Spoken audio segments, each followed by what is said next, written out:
What's going on? Welcome back to Financial Journey. So today we're going to talk to you about Palantir. I want to go over some of the current data points, break it down on what's been causing so much volatility within Palantir today, and go over everything else you need to know. But first, make sure to hit that thumbs up. And with that, let's get right to it. Starting off, at the time of doing this video, it is up 1.47%. Did have a low of $23.30 and so far a high of $24.29. So when it comes down to Palantir pre-market, it was down roughly 2%. And oddly enough, based off of no news, no SEC filings, nothing like that. Of course, the futures were slightly red, but nothing to really justify Palantir being down that much. And then this started to float around. As you can kind of see, Arnie did post it, saying UBS downgrades Palantir from $44 to $8.50 and changes their buy rating to neutral. So that is pretty, that's a big jump. And so in my opinion, that was one of the biggest attributing factors for it to go down as much as it did. But as soon as that did come out, I popped over to IBKR. And so you can kind of see all the ratings right here.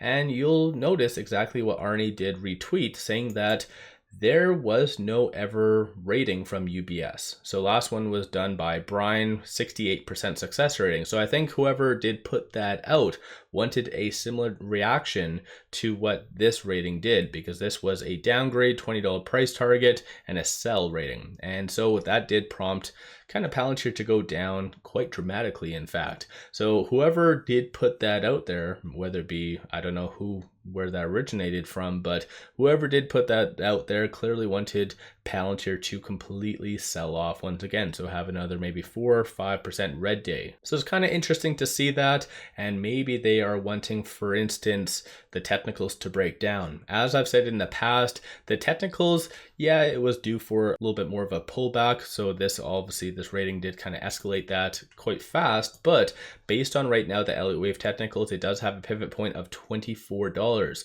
For as long as Palantir is above that, which right now it is, then it is still anticipated to kind of hit between that $29 and $30 range. So even though over the last several trading days it's consolidated, it's built up a very strong support. And in fact, today it even did bounce off of that support. So I think in general, bigger and better things might be coming down the pipeline for Palantir.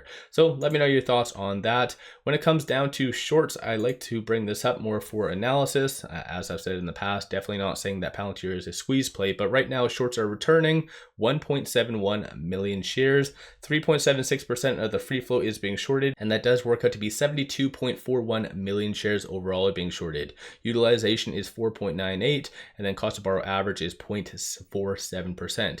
Funny enough though, this is why again I like to analyze this information, because even though shorts are big bad people in the market and a lot of people just villainize them, they seem to be the only ones kind of calling out the BS this morning. And so straight out the gate, pre-market, they could have easily doubled down on the fear that was kind of looping around Palantir, but they were returning instantly right out the gate almost 200,000 shares.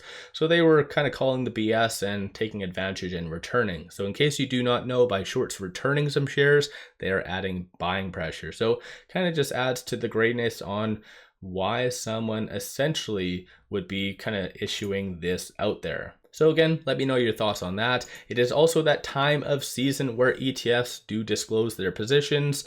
And based on this, so it does show Federated MDT Midcap Growth did make a brand new position of 293,000 shares of Palantir. And then aside from that, Breakwater did have a brand new position of 100 shares. Nothing really crazy, but still, it's good to see institutions and ETFs increasing their position. Going over some data points, starting off with options, $17 million in calls, 5.99 million in puts. Sentiment-wise, 41% of all the options being done so far today are optimistic and bullish. And based on the options, it is anticipated from here at least, looks like it'll get to kind of the 26 above range by the end of this Friday. You do see a lot of optimism around the $27 range. So clearly piggybacking off those Elliott Wave technicals I just pointed out. And then on the bearish side, looking at the puts, you do see a consensus for it to be sub $23. So $23 is a very big pivot for Palantir based on the technicals. So it did bounce off of a very strong support. I'll talk on that in a second, but these are all the transactions occurring on the secondary market so far today, above $100,000. So it does indicate that big money is buying the dip when it comes down to Palantir. So once again, kind of matching the whole bigger and better things might be coming down the pipeline for Palantir. So right now on this actual chart itself, so with it at $24.23, I'm looking at the 1-day chart as well. It is trading between these 2 points. So the pivot in this R1, so 24.37 is going to be that next strong resistance / target. So in my opinion, that should be touched in the next little bit. If not, it'll be early tomorrow, the next trading day. And then $22.51 is going to be that next strong support. And then just briefly looking at the 4-hour. So this is in general what it did bounce off of, this general S1. So yeah, I think the technicals are looking pretty a-okay, still higher percentile of the boiling band, didn't even transition into kind of the lower or even touching that 100-day moving average. So once again, matching that, the technicals are still looking very, very good. You do see a little bit more of a bearish deviation on the stochastic, and it is at 57, so it's kind of pulled off of its overbought status somewhat. So the consolidation over the last several trading days has definitely worked. A number of retail investors have been getting in. So all in all, the data is looking very, very much primed and ready for a continuation of a nice uptrend. So yeah, what's your thoughts? Give yourself a shout out. Have you been buying? Have you been selling? What have you been doing with Palantir?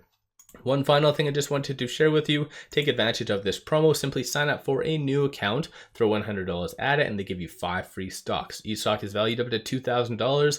Kick-ass deal. Link in the description below and also the comments. With all that said, appreciate all of you watching.